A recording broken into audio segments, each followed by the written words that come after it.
sorry. Your call cannot be completed as dialed. Please check the number and dial again. I can't hear you. Hello? Hello? Hello? Hello?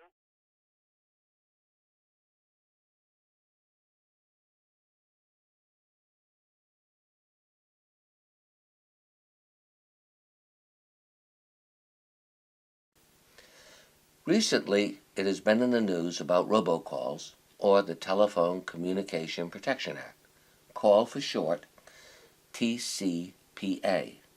The case reported involved Nelson and Joyce Coniglio of Florida, who were awarded a major judgment as a result of robocalls.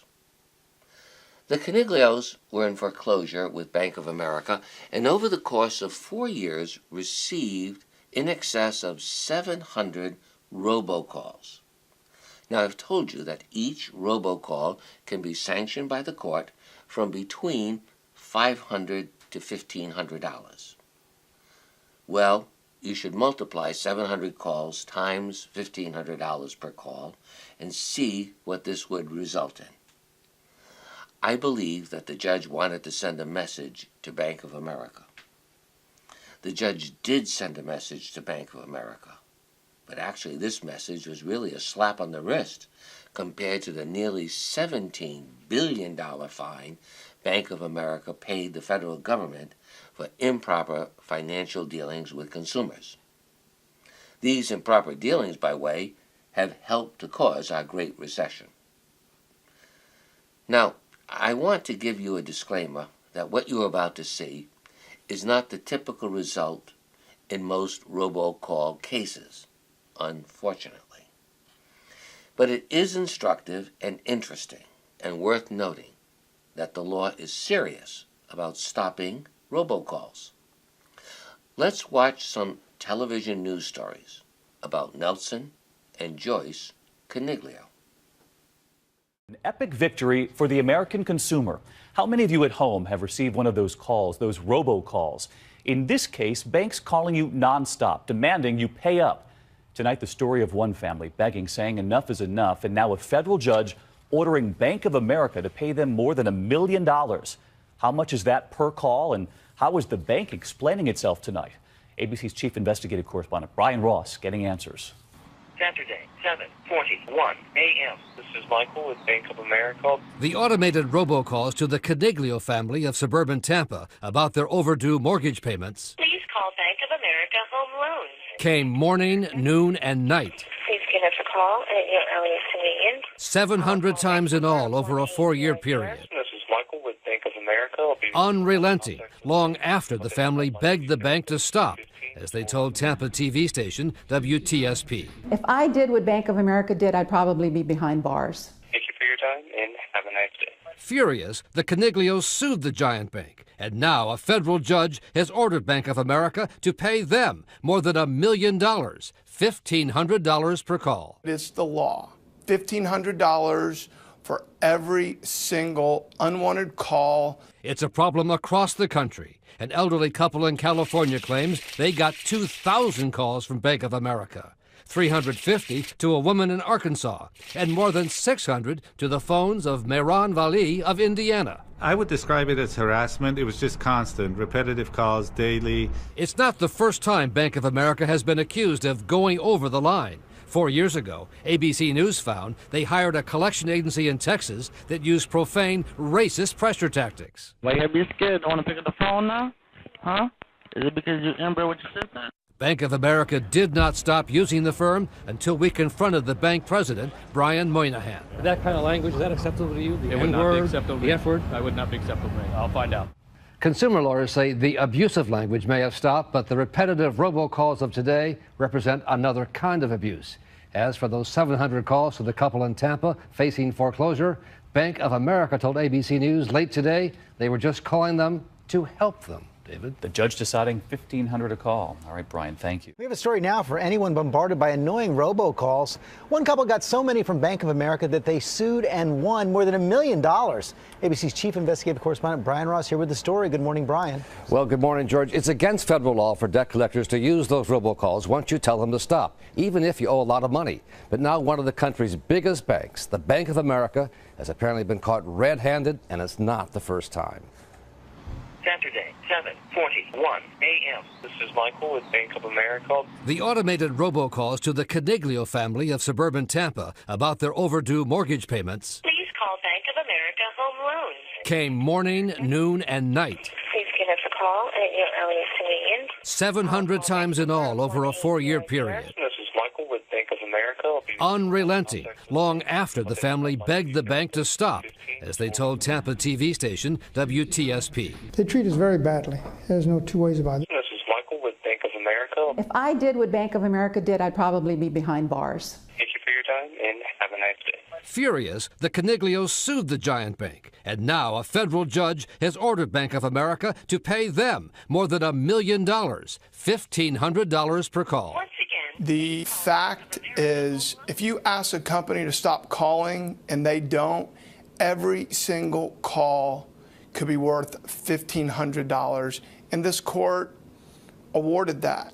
It's a problem across the country. An elderly couple in California claims they got 2,000 calls from Bank of America, 350 to a woman in Arkansas, and more than 600 to the phones of Mehran Vali of Indiana. I would describe it as harassment. It was just constant, repetitive calls daily. It's not the first time Bank of America has been accused of going over the line. 4 years ago, ABC News found they hired a collection agency in Texas that used profane, racist pressure tactics. Why you gotta be scared? Don't want to pick up the phone now? Huh? Is it because you're inbred with your sister? Bank of America did not stop using the firm until we confronted the bank president, Brian Moynihan. That kind of language, is that acceptable to you? The N-word, the F-word? I would not be acceptable to me. I'll find out. Consumer lawyers say the abusive language may have stopped, but the repetitive robocalls being used today represent another kind of abuse. As for the 700 calls to the couple in Tampa facing foreclosure, Bank of America told ABC News they were calling just trying to help them. Okay. George? Okay. 700 times. It's a lot. That is. And here are a few more news stories that we think you might find interesting on the topic of TCPA, Telephone Communication Protection Act.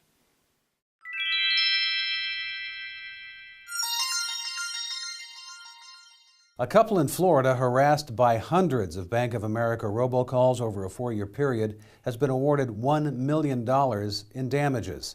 Nelson and Joyce Coniglio sued the bank for harassment after receiving more than 700 automated calls when she fell behind on their mortgage loan payments in 2009.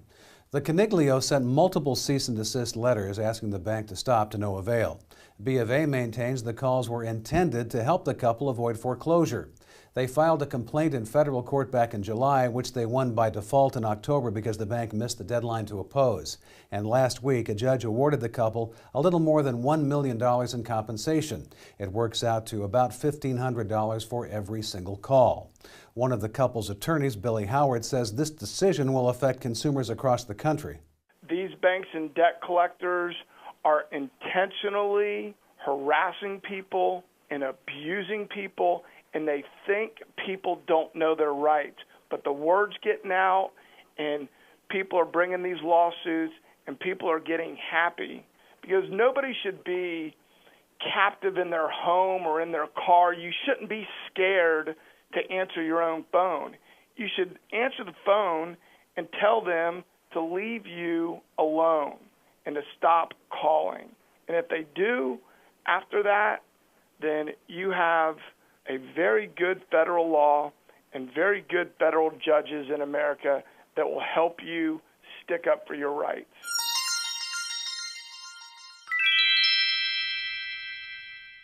Well, we've all been on the receiving end of those unwanted solicitations and robocalls. But now, a Tampa couple has been awarded more than $1 million in their battle with Bank of America. In a story you'll see only on 10 News, Eric Glasser shows us why the award was so large and what it could mean for anyone fed up with those annoying calls. Unrelenting. It's not like there were a handful of them. They treat us very badly. There's no two ways about it. Over the course of 4 years, Nelson and Joyce Coniglio say Bank of America relentlessly badgered them after the couple had fallen behind on home payments. An estimated 700 phone calls from the bank's mortgage department. Calls that kept coming even after the Coniglios had asked the bank to stop. Told them they were represented by an attorney. And he put in the paperwork to cease and desist this harassment. If I did what Bank of America did, I'd probably be behind bars. The Coniglios sued under the Telephone Consumer Protection Act, and recently a federal judge in Tampa awarded them just over $1 million. The math, $500 per violation, triple damages because the court found the bank had knowingly kept calling even though they'd been asked to stop. The borrowers, the people who own those phones, do have a right to privacy, and when they say to stop, you have to stop. A few weeks later, Bank of America asked the judge to set aside that decision and made new allegations against the Coniglios, but the court rejected them, all of them. Bank of America's only option now, an appeal to the 11th Circuit. It's like they're immune to the law, and I think that's wrong. To those in a similar spot, the Coniglios offer words of wisdom. Start keeping documentation, every bit of it. And hope that their 7-figure award sends phone solicitors and collectors a clear message. And more so than that, I hope it helps other people never to have to go through what we've been through. In Tampa, Eric Lasser, 10 News. By the way, we reached out to Bank of America and they declined to comment, but we did want to let you know that you do have rights and there are rules that debt collectors must follow. First and foremost, no early morning or late night calls. A debt collector may not call before 8 in the morning or after 9 p.m. unless you ask them to. Second, no calls at work once you request it. Third, no repeated or continuous calls. Also, no verbal abuse, or a debt collector may not threaten use nor use profane language. And fifth, a debt collector cannot tell friends, neighbors, co-workers, or family members about a debt.